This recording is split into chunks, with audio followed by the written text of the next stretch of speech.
What's up, guys? My name's Dave, and today I'm going to show you how to play Fire on the Mountain. It's a great Grateful Dead jam, iconic jam, often coming out of Scarlet Begonias into Fire on the Mountain. And I've played this for years, and you'll see it in the set list, as you go down, and then you'll see Scarlet Fire, and it's always a great time. I did Scarlet Begonias like last year, a while ago, and I've been meaning to do this. I got a request from a guy, so let's get right into it. It's a very simple pattern, and it's just it goes from B major to A major, and mostly Phil plays it here. I play it. We'll play both octaves. I just want to show you how I play it and how I use it, because it can be a long jam if you're playing it with a group of guys or girls, whatever. If you're playing with a group and there's a party going on, you might play this for 15 minutes. So it's good to have a little variety and to mix it up. So the core of the bass line, the core like rhythm, the notes, and the B would be the 14th fret A string here. And so 14 and 16. It would be 14, the root, fifth, and the octave here.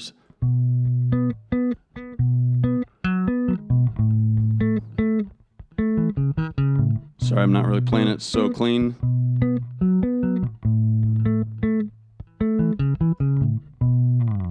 And it's root octave, so it's boom. And then, so it's a boom,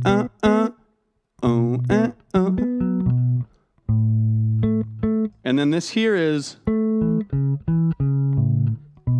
and that is, so from the 12, from the A to 14, and then you go 14, 14, 11. So,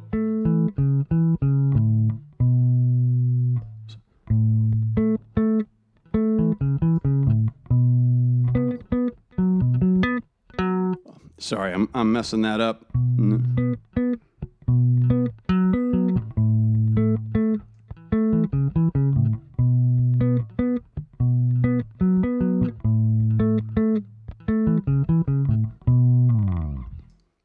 So that is pretty much it, and I like to hammer that down, get the very basic fundamental of the bass line, and then when you're going to jam it out and you're gonna pontificate and you're going to improvise off of that, it's nice to have it in concrete, the original groove. I have Cornell 77 Fire on the Mountain queued up here, so let's get into it. And we'll listen to exactly what Phil's doing, and then we'll kind of check it out and dive in a little deeper.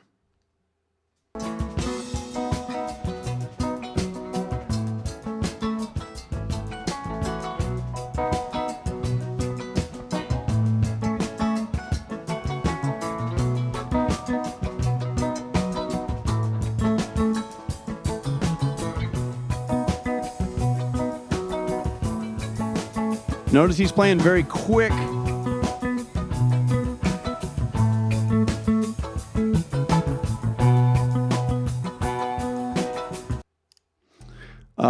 And this is coming out of a beautiful Scarlet Begonias into this. This is a legendary Scarlet Fire. I highly encourage. I'll attach all this in the description.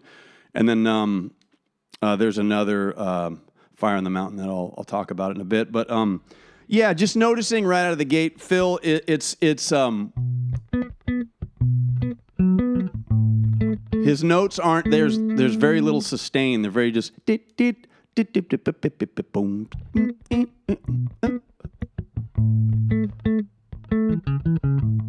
And also, I will play a lot of ghost notes.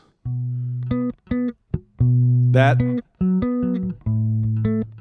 just to kind of help keep the rhythm of things. And you can even play that note if you want to, but just to be specific to kind of how Phil plays it, at least in the beginning.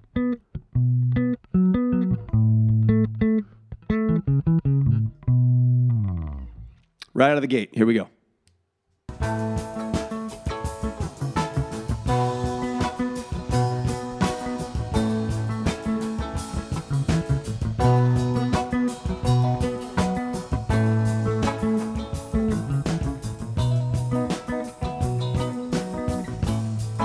very repetitive, which is what you want to do, especially in the beginning of the song. A lot of repetition, and so everybody feels comfortable.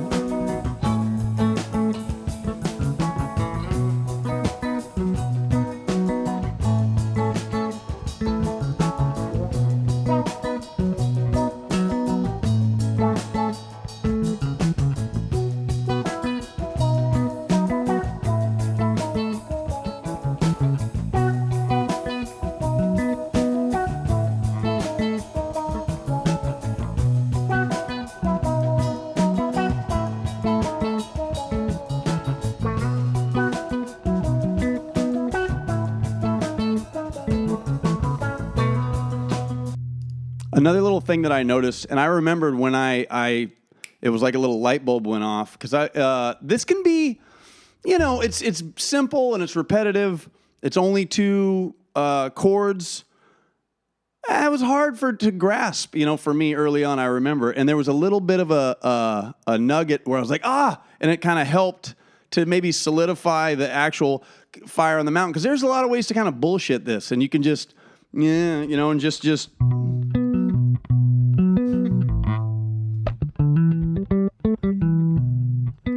Or, and it's close enough, but, it's like I want it, you want to do an authentic representation, especially to get this thing off the ground. And once you're jamming and you start vibing, because really this song is a vibe. It's a feeling, as if you show up to a party and you can hear it in the distance, right? And it's just like a pulse. I mean, like a lot of music is that way, but this one is very much, it's just that, and it can pull you in. So, but the nugget I wanted to talk about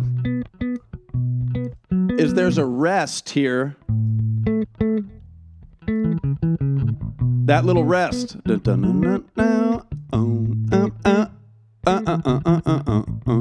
It's really quick and kind of subtle, but at least for me, that helped kind of like, so it's... it might be like a pregnant pause. It might not, it's just, but it's that boom,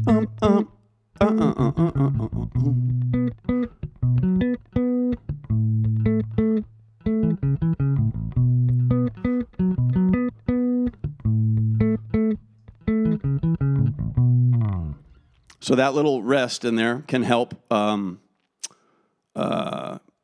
further kind of maybe stiffen the groove.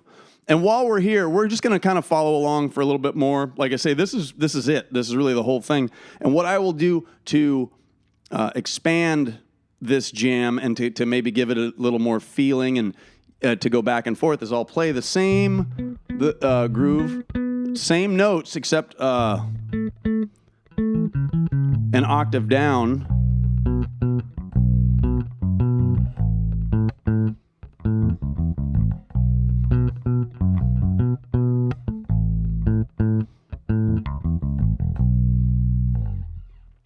And then, so, again, this is just a jam. So you might hold this for a while until the feeling is right. And then...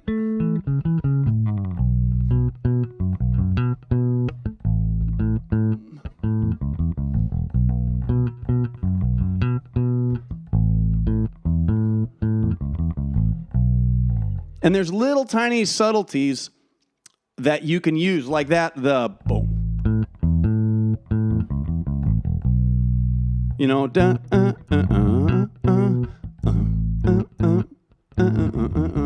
Now that, okay, and then you'll do this.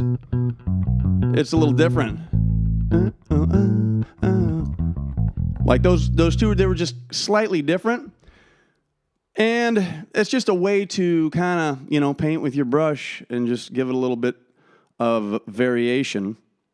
So playing the same line on 2 different octaves will give you a little bit of variation and to kind of change the feel. Because honestly, I got to be honest, when I would play in my band, if I play up here for too long, or if I would open it, a lot of times I would even open down here just to give it some balls. Because you know, Phil's playing, and they're just dialed to the nines, and their sound and everything is perfect.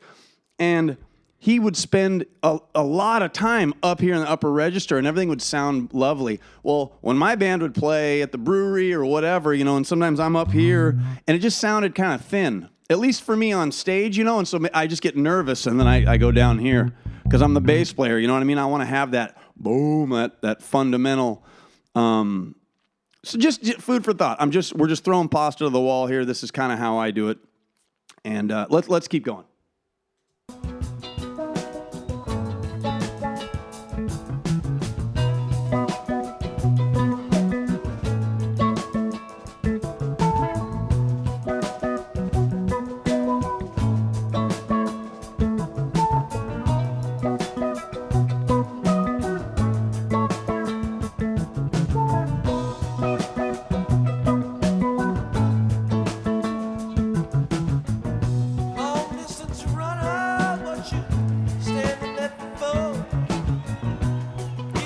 See, pretty much his whole time, he's been really consistent.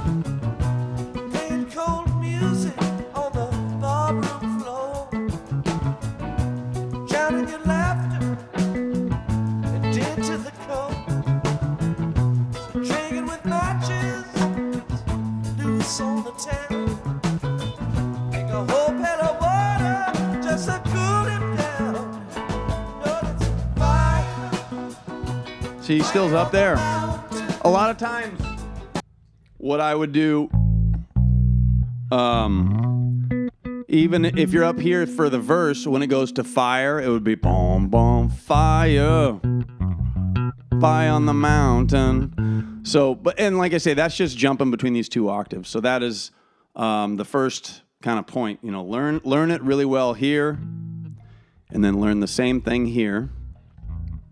And another nugget, and I'm going to attach, there's this version, this beautiful version.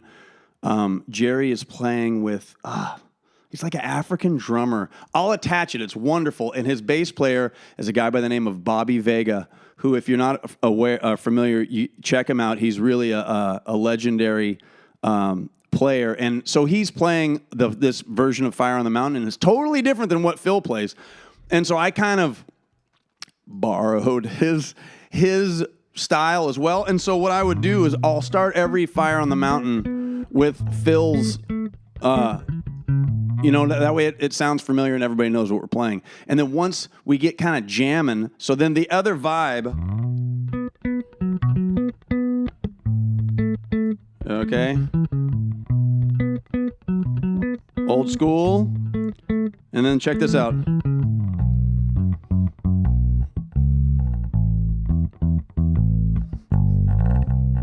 Whoops.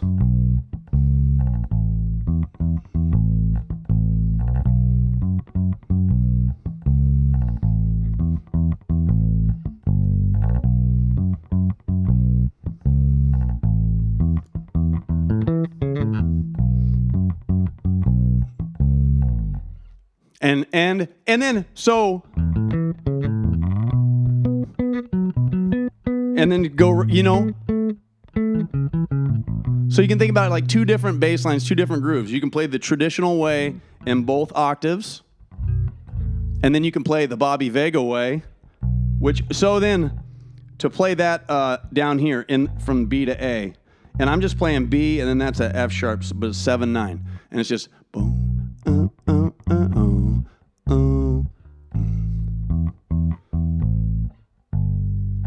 So 7/9, 7/9, 5/7, 5/3, and I just like that, the bum,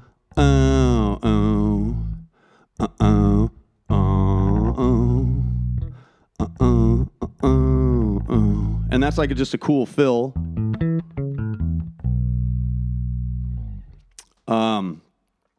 Patterns, it would be the Mixolydian in B, and I just kind of looked this up because I don't do a lot of extended jamming and of the patterns or whatever. I usually stay really, really close to home and just kind of use, like, try and rhythmically kind of vibe with your drummer, vibe with your guys. And that's what I love about this Bobby Vega one. Because sometimes, too, we might be playing it, the tempo might be a little fast, and trying to,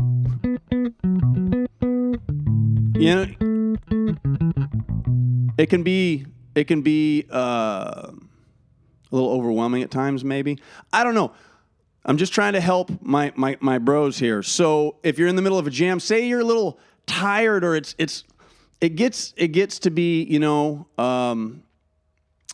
it's just not easy, or you know what I mean? Like you're kind of losing your grip on the vibe or on the feel. So this is a good.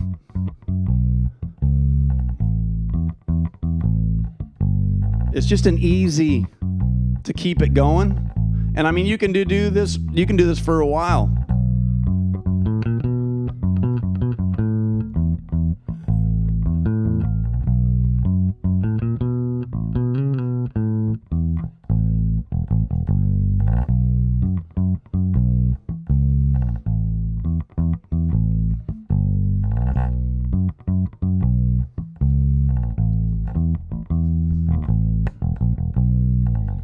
A lot of another little thing is that open would be,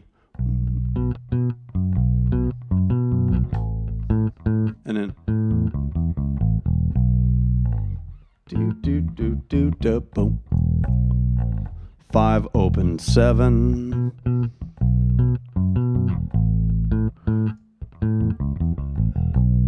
That boom boom, which it works here too.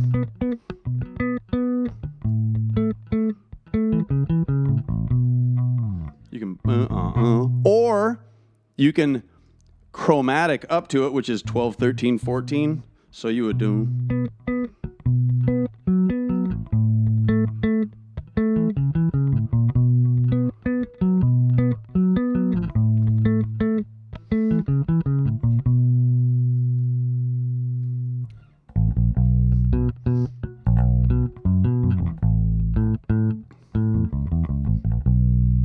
Let's see. Let's follow along with Phil a little bit more. Fire, getting hot. Fire on the mountain. Fire, fire on the mountain. Fire. He goes down low for the boom, boom, boom.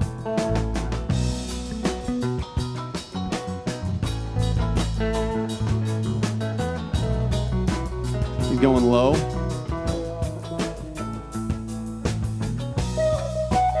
So see, for the jam, he went to the lower octave.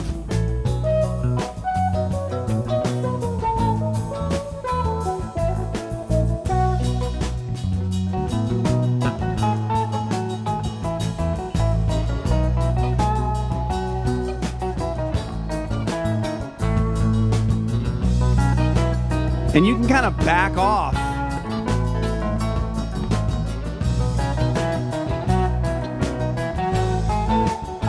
Jerry's using that octave pedal.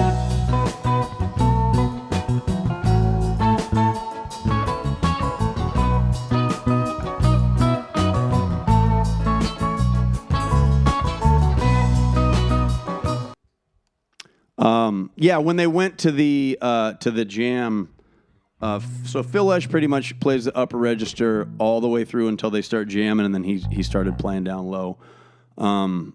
Where, like I say, I'll go down low. I might even start low. I'll go up high as kind of an accent, and I'll stay mainly in the lower register. Also, and just like in general, when playing a groove, I just found myself noticing when you have something.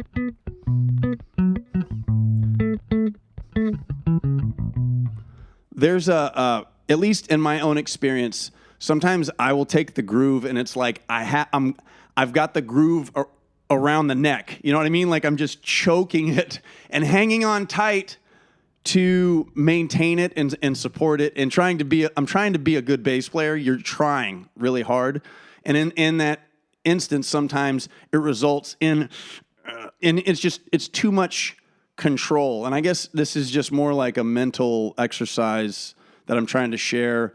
If you're new and you're coming up, or you haven't played a lot live or ever played live or whatever, it's just to learn the groove. To learn a groove and focus on it, but then kind of begin to drop your shoulders, take a deep breath. You know what I mean? Settle in with your guys. Everything's going to be all right. And so even if you want to just and you just let it open up, give it some space, give it a little.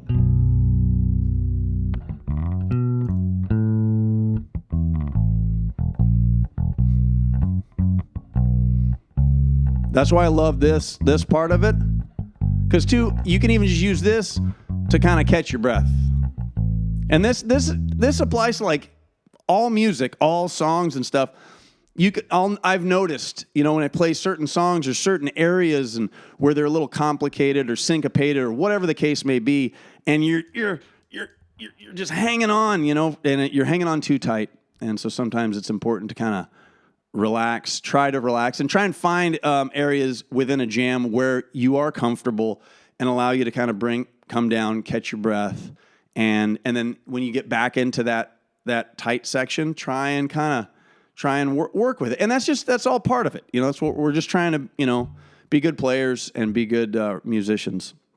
So that's really it. That's really Fire on the Mountain. This is a lovely jam. It goes on forever, and I highly encourage you guys to check it out. I'm going to attach the Bobby Vega. The audio is a little not the best, but I'm telling you, check that jam out. And then you'll see, because Jerry, right, was not known as like a dancer, right? On stage, he didn't move a lot. And you see in this, once they start vibing and Bobby Vega's laying it down, and you can see Jerry's dancing, man. Like he's kind of bopping around a little more than usual, which is, it's a beautiful thing. And that's a testament to how badass of a player Bobby Vega is. I highly encourage you. He's got a little bit of some stuff on YouTube of just solo him on the couch playing great vibes. I'll attach some of that too, because I'm just trying to, like I say, I'm just trying to be a resource to help out y'all. So again, yeah, thanks for sticking around. I hope this helped, and let me know. This is like I've been doing requests here for a little while, so hit me with your requests, guys, and we'll keep going. All right, thanks again. Take it easy. Peace.